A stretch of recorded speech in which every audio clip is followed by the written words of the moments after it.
ఏ prime minister టైంలో India ఎలా ఉండిందో చూద్దాం. ఫస్ట్ నెహ్రూ ఫస్ట్ మామూలుగానే ఉన్నాడు. తర్వాత సెంట్రలైజేషన్ చేయాలనుకున్నాడు ఇండియాకి. అంటే సెంటర్కి పవర్ ఎక్కువగా ఇవ్వాలి, సెంట్రలైజేషన్ చేయాలి అనుకున్నాడు నెహ్రూ. నెక్స్ట్ వచ్చేసి శాస్త్రీస్ ఎరా. తర్వాత శాస్త్రి రావడం జరిగింది. శాస్త్రి కూడా ప్రైమ్ మినిస్టర్ ఆఫీస్ని బాగా సెంట్రలైజేషన్ చేయాలి అని చూశాడు. తర్వాత ఇందిరాగాంధీ ఎరాలో ప్రైమ్ మినిస్టర్ అన్న పోస్ట్ చాలా పవర్ఫుల్ అయింది. ఈవెన్ ఎమర్జెన్సీని కూడా డిక్లేర్ చేసేంత పవర్, అది కూడా without cabinet consultation. Cabinet week అయింది అని చెప్పుకోవచ్చు ఇందిరాగాంధీ ఎరాలో, రైట్. అండ్ ఫోర్త్ వచ్చేసి మనకు పోస్ట్ 1989 కొలిషన్ ఎరా. పోస్ట్ 1989 కొలిషన్ ఎరాలో ఏం జరిగిందంటే ప్రైమ్ మినిస్టర్ పోస్ట్ అనేది కొంచెం రిలేటివ్గా వీక్ అవ్వడం జరిగింది.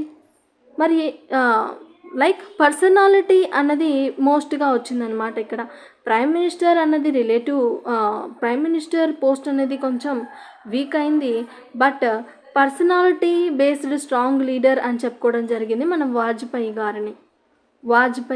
అటల్ బిహారీ వాజ్పేయి గారిని. పర్సనాలిటీ పాలిటిక్స్ అనేవి రావడం జరిగింది పోస్ట్ 1989లో.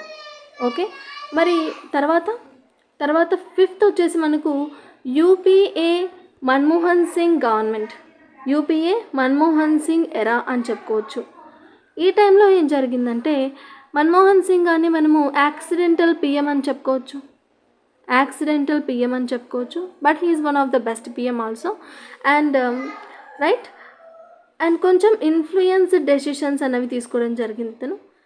అంటే ప్రైమ్ మినిస్టర్ ఆఫీస్ అన్నది రిలేటివ్గా వీక్ అయింది అని చెప్పుకోవచ్చు. ఎందుకంటే he is influenced because he is an accidental PM. UPA coalition government put this. And sixth వచ్చేసి మోదీ ఎరా అని మనం చెప్పుకోవచ్చు. మోదీ ఎరాలో ఏం జరిగిందంటే ప్రైమ్ మినిస్టర్ ఆఫీస్ అన్నది చాలా స్ట్రాంగ్ అని చెప్పుకోవచ్చు. ప్రైమ్ మినిస్టర్ పోస్ట్ చాలా స్ట్రాంగ్ అని చెప్పుకోవచ్చు. అండ్ సెంట్రలైజ్డ్ డెసిషన్ మేకింగ్ అని కూడా చెప్పుకోవచ్చు. మోదీ ఎరాలో కూడా సెంట్రలైజేషన్ కొంచెం ఇంక్రీజ్ అయిందని మనం చెప్పుకోవచ్చు. This is about